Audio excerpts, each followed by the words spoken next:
Assalomu alaykum muhtaram vatandoshlar. Sizlarga Alloh taoloni rahmat nuri hamisha yog'ilib tursin. Yurtimizga va yer yuziga tinchlikni Alloh barqaror qilib qo'ysin. Bismillahirrohmanirrohim. Hayron bo'lmang, bu kim ekan deb. Men kimman? Men ham shu O'zbekistonning bir fuqarosiman.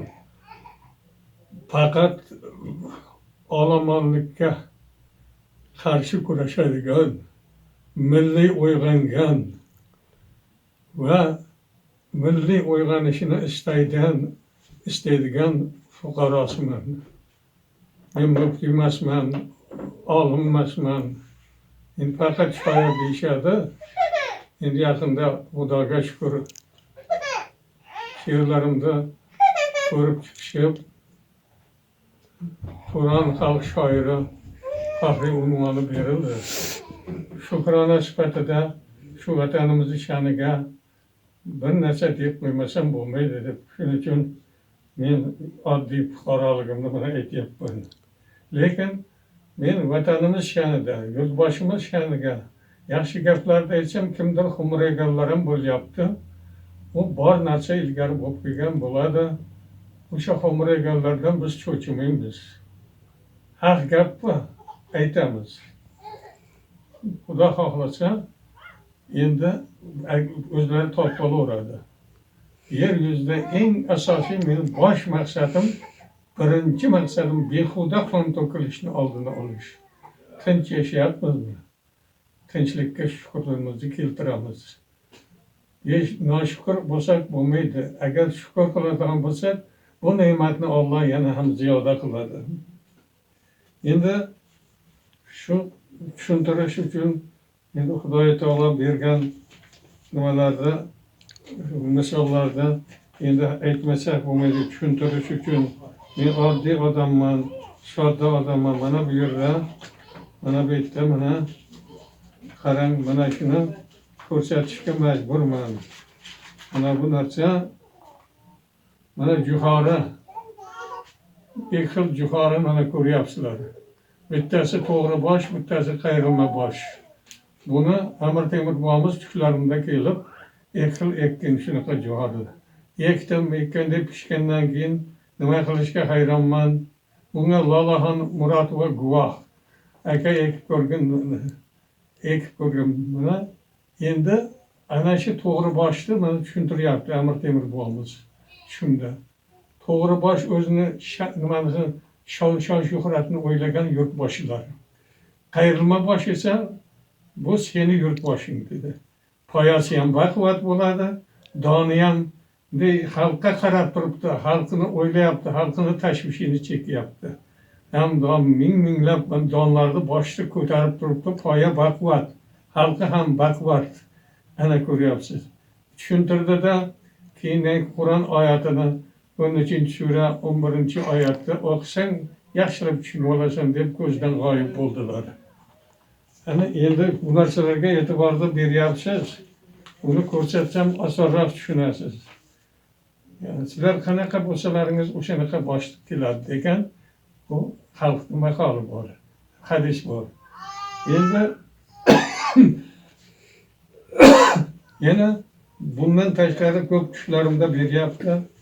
Shavkat Mirziyoyevga, muhtaram prezidentimiz Shavkat Miromonovich Mirziyoyevga tushlarimda avliyolar keldi. Mo'ljalimda shu Naqshbandiya avliyolar bo'lsa kerak keldida, kelib oltin kalitni beryapti. Oltin kalit nima ekan desam, bu oltin kalit senga, yurtingga kerak narsalar dedi. Mana shu kalitni Xudo xohlasa sizlarga ilindik. Bu kalit, oltin kalit shunchaki kalit emas ekan. Bu jamiyatni yuksaltirish haqidagi, Xudo xohlasa, jamiyatni yuksaltirish haqidagi kalit ekan. Buni endi tushuntirib qo'yyapti menga.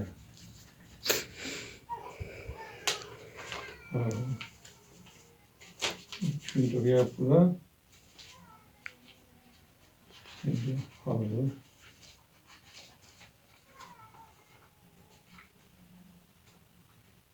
Mana bu yerda mana oltin kalit. Mana bu oltin kalitni mana ko'rsatyapmiz. Bu kalit shundayki, hozir muhtaram yurtboshimizni mana boshlayotgan ishlari to'g'ri ekanligini menga isbotlab berishdi avliyolar. Demokratik asosda boshqaryapti. Boshqa iloj yo'q, demokratikdan boshqa yo'l yo'q tinchlik uchun. Va oxirida nima bo'lyapti? Birinchi mamlakatlarga kirib borishda shaharlarda olmayapti, zabt etmayapti shaharlarda, fath qilmayapti. İnsanlar qalbini fath qilayotganini tushuntirib beryapti. Buning uchun bu kalitni ishlatadigan mutaxassislar chiqishi kerak. Shuning uchun mana bu yerda hammasini mana yozilgan, chizilgan. Buni sekin asta bitta kitob bo'ladi. Kitob, lekin holatida aytolmaymiz. Ozgina bir 10-15 minutga mo'ljallab shu kitobdan xabar berib qo'yapmiz. Bu kitobning otini mana qarang, yangilanish dedik kitobning otini. Yangilanish, yangi davr. Mana buni endi xabardor qilib qo'yyapmiz. Xudo shularni menga bergan, Allohga shukr. Faqat bitta narsani unutmasligimiz kerakki, endi Shavkat Mirziyoyev go'zal xulqi bilan dunyoni zabt etgani yo'q. Go'zal xulqi bilan insonlar qalbini fath etyapti. İnsanlarning muhabbatiga sazovor bo'lyapti. Chet elda bo'ladi, boshqa yerda bo'ladi, qayerga bo'lsa ta'zim bilan, go'zal xulq bilan o'zbekning xulqini ko'tarib boryapti. Qoyil o'zbekka deyapti. O'zbekda juda hurmati oshib ketdi. Dunyo bo'yicha agar ko'rsangiz. Dunyoda birinchi o'rinda, tinchlik bo'yicha birinchi o'rinda turadigan O'zbekistonni bilib turibsiz.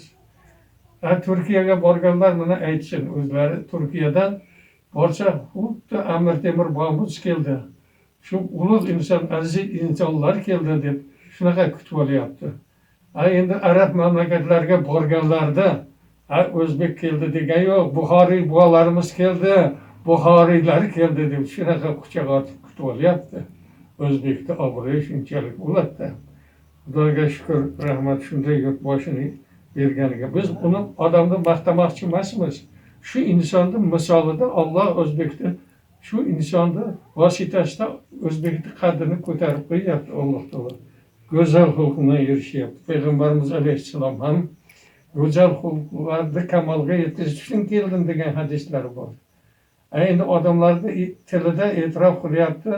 Shavkat Mirziyoyevning xulqi ibrat bo'ladigan maqomda ekan deb.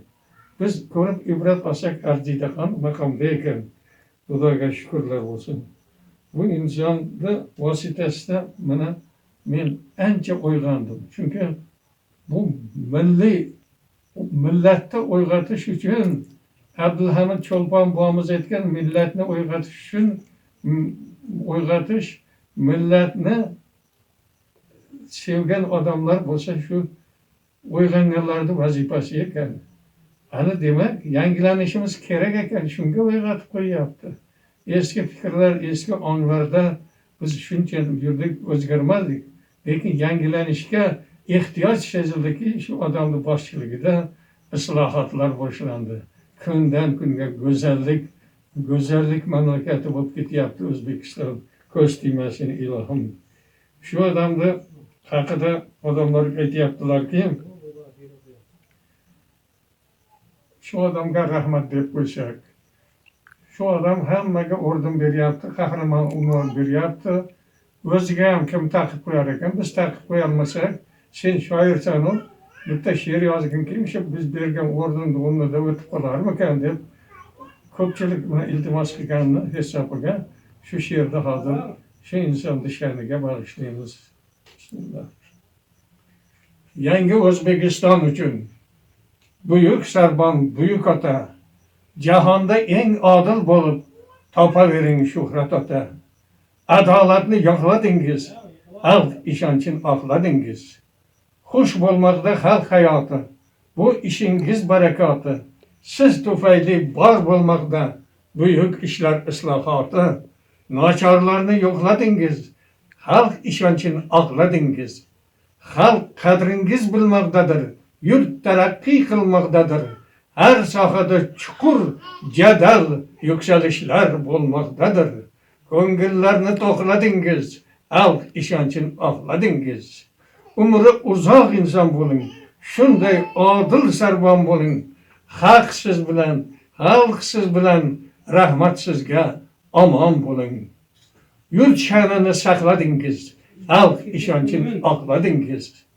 Xalqingizdan qabul aylang, Temurzoda degan nomni, asrimizning mujaddidi degan buyuk shon unvonni. O'zbek qaddin tikladingiz, xalq ishonchini oqladingiz. Xalqingiz sizdan rozi, ming rahmat, ey dunyoni nurga chorlagan rahnamo. Xalqimizdan qabul qiling, ilohim. Endi shu xalqimiz shunchalik degan sizga shunchalik yuragidagi ilhomlarini menga bayon qildi, qog'ozga tushirdim. Endi shu xalqimizni o'ziga ham sizdaqa ulug' insonni qadriga yetib qo'llaganiga, shularni sha'niga ham bir narsa deyishga ijozat berasiz. Sen Buxoriy, sen Navoiy, sen Bobursan, payg'ambarga sodiq ummat, qalbi nursan. Inshaalloh Xudo suygan suyuk xalqsan, buyuk Turon sohibisan, sen Temursan. Bo'lavergin yaratganga suyuk xalqim, aziz boshing omon bo'lsin buyuk xalqim. O'zingga mos boshini Alloh qo'yganligi, nurlaringni jahon bo'ylab yoyganligi, shu emasmi yaratganning senga mehri, shu emasmi Parvardigor suyganligi. Bo'lavergin yaratganga suyuk xalqim, aziz boshing omon bo'lsin buyuk xalqim. Milliy qadding tiklashlaring qutlug' bo'lsin, yuksalmoqqa yurgan yo'ling yorug' bo'lsin. Senga kerak ne'matlarni qabul qilgan aziz boshing yana aziz ulug' bo'lsin. Bo'lavergin yaratganga suyuk xalqim, bo'lavergin yaratganga suyuk xalqim, aziz boshing omon bo'lsin buyuk xalqim. Rahmat xalqimizga. Endi Xudo xolasa bitta Parvardigorda izni irodasi bilan shu yerda qo'limizdan kelgancha barkamol avlodni chiqarishga harakat qilyapmiz. Bizda ilmdan, boshqa sportdan, boshqa sohalardan chiqaryapti. Lekin jahon ilm fani rivojiga hissa qo'shadigan avlodlarimiz ham chiqyapti. Shunga harakat ozgina bo'lsa ham harakat qilganmiz. Endi shuni nevaralarim, qizlarim, kelinlarim uyda eshitadi she'rlarda, biz ham o'qiylik deb. Endi marhamat, endi shularga hozir ularni ham gapini eshitsak bo'lar ekan.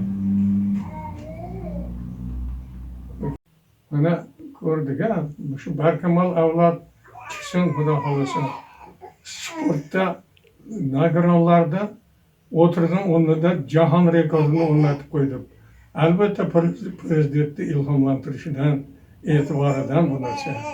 Ana endi mana bolalar, avlodlarchi nima qildi? Mana hozir mana ham ko'rmoqchi. Kim bu?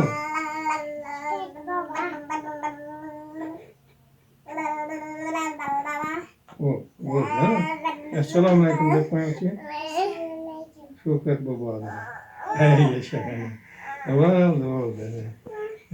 Endi muhtaram prezidentimizni degan qizlari haqida ham degimiz kelib qoldiki, nimaga shunaqa zo'r tarbiyalangan ajoyib qizlari, buni qizlarman, nevaralarman shu o'shalarga o'xshagan bo'lsin, umri uzoq, rizqi keng, ongli, shunaqangi bir odobli, xushxulqli farzandlar bo'lsin deb, o'sha opalarga o'xshagan bo'lsin deb niyat qilib shuni hozir nima qildik. Shu bolalar ham mana shu bo'ldi, bo'lyapti. Rahmat, bo'ptimi? Ayani oldiga boraverdim. Endi sivilizatsiya. Demak, Dünya bo'yicha O'zbekiston tinchlik bo'yicha birinchi. Faqat bitta narsani unutmasligimiz kerakki, tinchlikdan hamma yaxshi xislatlarni ko'rsatish mumkin.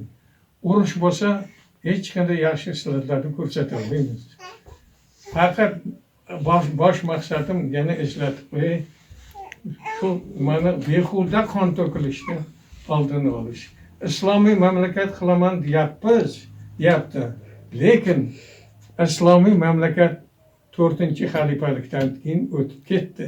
Roshidin, ya'ni to'g'ri yo'l tutgan xalifalar emas, nafsni gapiga kira boshladi. Oxiri nimaga? Demokratiya, shundan boshqa yo'l yo'q. Ana shu demokratik yo'lda turib, islomdan foydalanyapti. Qarang, O'zbekiston islomiy mamlakat emas, islomli mamlakat. Islomi qadrlangan mamlakat. Islomni milliy qadriyat sifatida mana tashlab qo'ygani yo'q, foydalanyapti. Musulmoncha kiyinib olib turib, men musulmon deb amalda uni musulmonchilikni bajara olmasa, yo birovga nafimiz tegmasa, u unaqa islom bo'lmaydi. Soxta islom bo'ladi. Shuning uchun amalda hozir yaxshi bo'lyapti. Xalq nochor xalqning ahvolini yaxshilashga, odamlarda dard va tashvishlarni chekib yashayaptimi? Endi nima deyish kerak? Eng asosiy islomda mazmuni, islom degani tinchlik degani. Tinchlik, omonlik, xotirjamlik. Islomdan maqsad ham shu. Albatta biz hukumat qursak, keyin tinchlik, omonlik bo'ladi. Yo'q, shunday ham bo'lyapti. Bo'ladi, Xudo xolasa. Ilgari payg'ambarimizning davrlarida undan keyin islomiy mamlakat deyilmagan hech qaysi mamlakat. Shuni unutmang. Agar chet eldan keladigan mafkuralarga biz quloq soladigan bo'lsak, albatta behuda qon to'kiladi. Shularni unutmang. Biz Xudo xolasa o'zimizning mafkuramiz bor. O'zbekiston o'zini fikri bor. Omon bo'ling. Birodarlarimga barchasiga tinchlik, omonlik tilayman. Hali tinchlik haqida ko'p gaplarimiz faqat uni kitobning ichida yozilgan, yangilanish degan. Buni hammasini bera olmayapmiz, duo qilamiz. Yurtimizga Alloh nur, baraka, fayzi futuhlarni yog'dirsin. Yurtimizning tepasida g'am chekib, tashvish chekib turgan yurtboshimizga ham Allohning o'zi yordam bersin. Xalqimizda ham mushkulni olsan qilsin, ishlarda kushoyish bersin. Alloh o'zining muhabbatiga erishtirsin. Alloh.